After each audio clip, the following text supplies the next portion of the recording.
Salut à tous, merci de rejoindre ce tout nouveau numéro de l'émission à l'affiche 100% musique.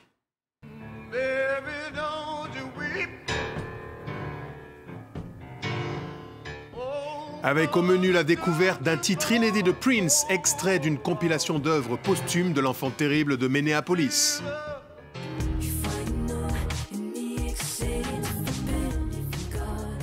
Nous évoquerons également la parution d'un nouvel album de la chanteuse française Chris, ex-Christine and the Queens, dans lequel elle révèle un autre pan de son intense créativité. Je tue depuis des lustres, ma balistique est russe, passé d'enfant des rues, mère seule vêtue de frusque, enfant de foyer. Et puis dans cette émission, nous accueillons le rappeur DC's, venu présenter un 12e album dans lequel il livre la nature de ses sentiments.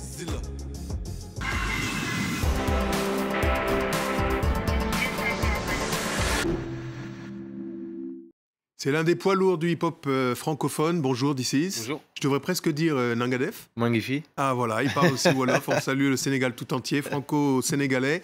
DC's de retour avec un 12e album baptisé DC's Zilla, inspiré quoi, de la maestria de l'univers japono-onirique. Ouais, c'est très bien dit, c'est exactement ça. Le Japon m'inspire beaucoup parce qu'ils ont un rapport à l'art qui est total en fait. Tout est un art chez eux, la nourriture, le feng shui.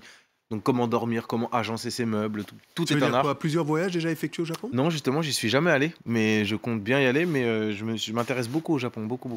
Alors, il y a un titre baptisé Hiroshima. Mhm. On voit qu'il y a une métaphore nucléaire pour parler quoi? De l'amour qui irradie? Non, c'est plutôt l'inverse, c'est plutôt des traumatismes de l'enfance, on parle de famille nucléaire, donc ce qu'est la famille nucléaire, et moi donc j'ai fait une métaphore par rapport à mon enfance un petit peu compliquée, et l'absence du père et tout ça, pour expliquer que je suis irradié de l'enfance que j'ai eue. Hiroshima, premier extrait de ce 12e album, on regarde. Daron, famille, je sais pas c'est quoi. Poto, ça va, coussi, coussa. Je suis détaché, je m'attache pas. Les liens, tout ça, je sais pas c'est quoi. Hiroshima.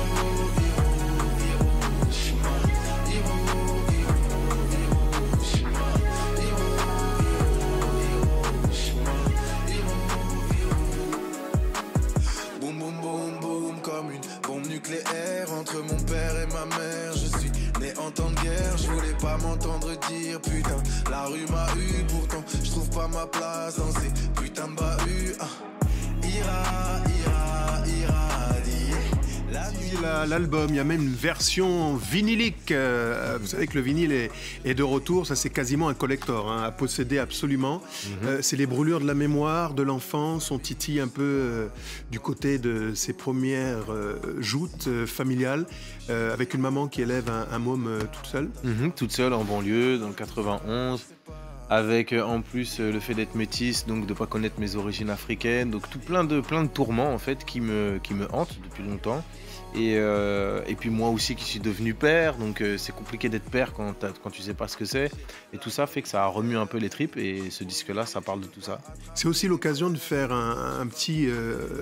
porter un regard rétrospectif sur une carrière de 20 ans déjà, et de se dire que en fait, tout est possible, parce que vous disiez vous-même, j'ai déclaré n'avoir rien pour réussir, et pourtant me voilà, je suis debout. Ouais, je me suis un petit peu pas mal battu en fait, pas mal de prises de risques. Et puis par rapport au milieu où on grandit, c'est comme si on était plus proche du précipice que dans d'autres milieux. Et du coup, j'ai toujours fait en sorte d'être au bord du précipice, mais de ne jamais sauter. Et du coup, je suis assez fier de ma carrière. Est-ce qu'on sent une responsabilité particulière en tant que dépositaire d'un pan entier de la culture, qui est la première force de vente discographique en France, le hip-hop, des messages adressés à la jeunesse? Moi, c'est pas à ce niveau-là, c'est-à-dire que j'ai plus de messages et tout ça, c'est surtout dans la qualité de ce que je donne aux gens, et je ne m'excuse plus du genre musical que je fais en fait, c'est-à-dire que j'ai pas de complexe d'infériorité à avoir par rapport à d'autres musiques. La preuve, le rap est une musique extrêmement puissante, c'est pour ça que je déploie énormément d'esthétisme, de travail, d'implication dans mes textes et dans la qualité des musiques que je propose. Alors, ça vous arrive de traîner dans les aéroports? Oui, ça m'arrive. Enfin, je traîne pas quand je vais dans un aéroport, c'est que j'en ai vu en prendre. Ouais, je pose la question différemment. C'est quand même pas terrible l'image Caris, Booba, les clashs, les bastons, etc. pour le rap. Bah, c'est pas terrible, mais après, je trouve que le tollé qui est fait autour de ça, c'est un peu trop gros. J'ai pas entendu parler autant de l'affaire Adama Traoré et du fait qu'à ce jour, il n'y a pas encore eu de procès important. Donc moi, je préfère qu'on parle de ça et qu'on mette l'accent sur ça plutôt que sur une bagarre. Oui, c'est vrai, c'est regrettable, mais c'est pas ça qui m'intéresse. J'aimerais qu'on parle beaucoup plus des choses plus importantes. Est-ce que quand même on perd pas une certaine saveur dans l'essence même de ce qu'a représenté, incarné le rap depuis les Last Poets aux États-Unis, l'ancrage vers un regard porté sur la société? Vous parliez d'Adama Traoré. On a quand même l'impression, quand on écoute toute une génération, je ne veux pas jeter de labels de mauvaise qualité sur toute une corporation, mais que sont très peu nombreux ceux qui interrogent des questions sociétales à travers leurs chansons. Ça dépend, moi j'ai un regard partagé sur ça, c'est-à-dire quand on voit la nouvelle génération qui effectivement aujourd'hui, quand on regarde aux États-Unis et en France ce qui se passe, on est plutôt dans un rap, je caricature exprès, dans un rap de junkie, mais avant on était dans un rap de dealer. Donc est-ce qu'il y a une différence? Je pense qu'en tout cas ça démontre qu'il y a toujours des problèmes dans cette société-là et que cette musique représente, la jeunesse plutôt que cette musique représente, est toujours une jeunesse en mal-être, et ça c'est pas normal. Il a des choses à dire et les mots pour le dire.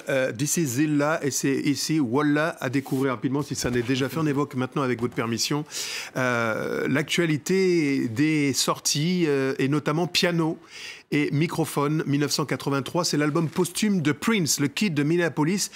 Cet album paraît cette semaine. Avant-goût avec le titre 70 Days autour d'une immersion intimiste, 17 Days autour d'une immersion intimiste dans l'univers de l'artiste disparu, souvenez-vous, en 2016. Alors le disque contient des enregistrements inédits réalisés chez lui à Chanhassen aux États-Unis. Alors il n'y a pas encore de clip, on écoute alors un tout petit extrait sonore. Baby, don't you weep. Oh, mother, don't you mourn. Oh, Jesus, nothing helps us move.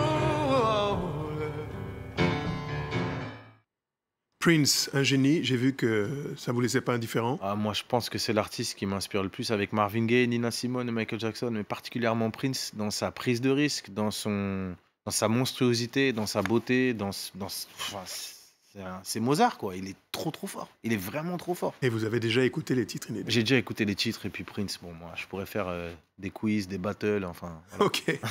Alors, on va parler de la suite de vastes scènes à partir de janvier et une date importante parisienne. Ouais, c'est-à-dire que je fais mon premier Zénith, que je produis seul en plus, le 20 avril. Les places sont déjà disponibles et ça part plutôt très bien avec le bon accueil sur le disque. Et donc oui, une tournée à partir de janvier et une petite surprise en décembre. Je peux pas encore en parler, mais il y aura une petite surprise. Et l'Afrique dans tout ça? Mais on vous a vu avec les rappeurs du Sénégal, vous Bien avez sûr. une racine sénégalaise, on vous a vu avec les Daraji, Ouais. entre autres, et d'autres chanteurs à Blind By. Ouais, paix à son âme. Oui, j'ai enregistré, j'avais fait 2 albums là-bas au Sénégal sous mon vrai nom civil, Sering By Gay. Et le Sénégal me manque beaucoup, l'Afrique me manque beaucoup. J'avais fait une tournée des centres culturels en Afrique de l'Ouest. C'était une très belle tournée et j'ai hâte d'y retourner. Donc, faut que ça s'organise maintenant. Message à qui peut. Celui qui peut n'a qu'à peu aussi. C'est comme ça qu'on dit du côté du Cameroun, paraît-il. Alors, je vous invite maintenant à découvrir 5$. C'est déjà le 3e extrait du prochain album de Chris X.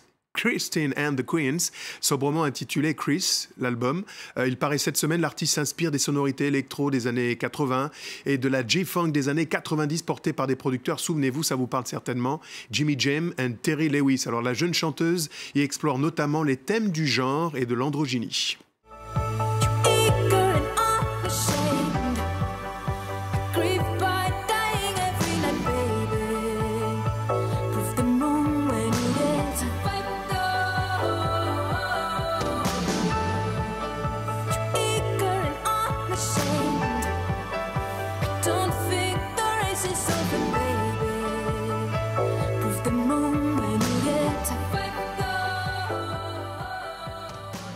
Chris à découvrir rapidement et peut-être pourquoi pas sur une rencontre autour de quelques festivals parce que vous n'avez pas tout dit mais il y a des surprises en 2019. Ouais. Donc l'album, hein, un collector, il y a la version vinylique, il y a tant d'autres choses encore. Vous êtes un artiste pluriel, ça c'est peut-être aussi une inspiration de Prince, qui se voyait un artiste global. On vous a vu du côté du livre, du théâtre, du cinéma. Vous avez publié 2 romans, René, notamment, ce roman qui vous a valu de bonnes critiques, un rôle au cinéma, Tes rêves, aux côtés entre autres de Jean-Pierre Cassel et de Béatrice Dalle, et puis jouer une pièce de théâtre, Othello, un classique de Shakespeare, c'était déjà en 2013. C'est ça pour vous la perspective d'un artiste? Il est pluriel, il est composite? Et je sais pas, moi je me dis pas, j'ai pas une image d'un artiste et je me dis je dois correspondre à ça. Je fais les choses par instinct, par envie et surtout je me refuse à rien. Et ouais, c'est ça, c'est-à-dire que je m'excuse pas d'essayer, d'avoir envie et j'y vais à fond. Il y va à fond, et nous aussi, pour aller donc déguster à satiété quelques titres qui achalandent ce 12e album, déjà un poids lourd. Comme disait Passy, son nom prend du poids dans le hip-hop français. Merci, This Merci Is. beaucoup. À très bientôt. C'est déjà, hélas, la fin de cette émission. Jared Jeff, merci à tous de l'avoir suivi. N'oubliez pas que vous pouvez la retrouver sur france24.com ainsi que sur tous nos réseaux sociaux. On se quitte avec des images du groupe amené par Nicolas Sirkis, le groupe Indochine qui a dévoilé un tout nouveau clip qui accompagne la chanson Song for a Dream. C'est le 4e extrait du dernier album du groupe. Le titre est en anglais. Nicolas Sirkis, lui, chante toujours en français.